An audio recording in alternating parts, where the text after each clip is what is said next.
Hi, I'm Tony Lair.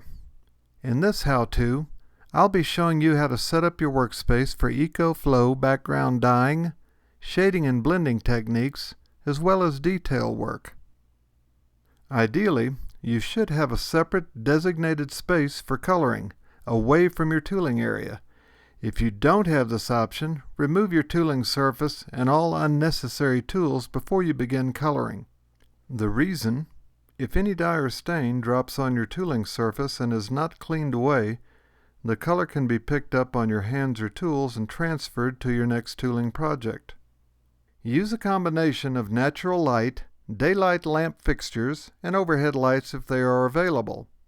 Even though EcoFlow products are water-based, proper ventilation is recommended. Select a chair for comfort, but mainly for proper height.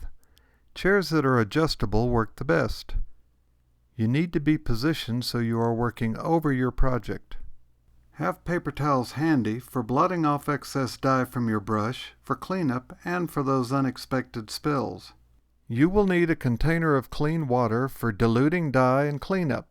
Use glass, ceramic, or plastic, but never metal. Water kept in a metal container can cause stains on your leather. Use scrap pieces of leather cut from the same leather as your project for testing your dye colors. Line a trash container with plastic and have it nearby for disposing of applicators, scrap leather, and paper towels. Select one or more good quality round, natural or synthetic fine point brushes.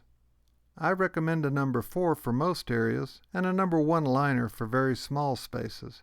Be sure your brush has spring in the bristles. This allows for greater control of dye application. When using more than one color, I recommend a separate brush for each color group, such as reds, browns, greens, yellows, blues, etc. No matter how completely you think you have cleaned a brush, dye will get into the ferrule and hide. Then, when you least expect it, the old dye will migrate down into the bristles to ruin your coloring. To help identify your brushes, color code them by wrapping the brush handle ends with colored electrical tape to match the color dyes you're using. Then place the brushes in a rack or container, bristles up when not in use. Using a dye palette makes working with dyes easier and safer than dipping your brush into an open bottle. Never pour dye directly into the palette. Use an eyedropper for better control. Most background dyeing, detail work, shading, and blending techniques use leather dyes in 16 pre-mixed colors, along with acrylic-based Cova colors, which come in 18 pre-mixed colors. Plan your colors before you start and have them on your workspace.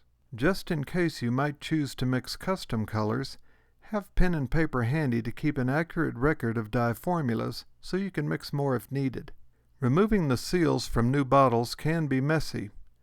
Be sure to carefully open all bottles away from your project before you start coloring. If you have young, healthy eyes, you may not need a magnifying glass. As I get older, having one at hand is very helpful. Avoid touching your undyed leather. If your skin oil gets on the leather, it will act as a resist to dyes, stains, and antiques. Place tracing film or paper between your hand and the leather. Carefully move it along as you work. For more information about coloring using EcoFlow products, see our book, Coloring with EcoFlow, and our how-to videos.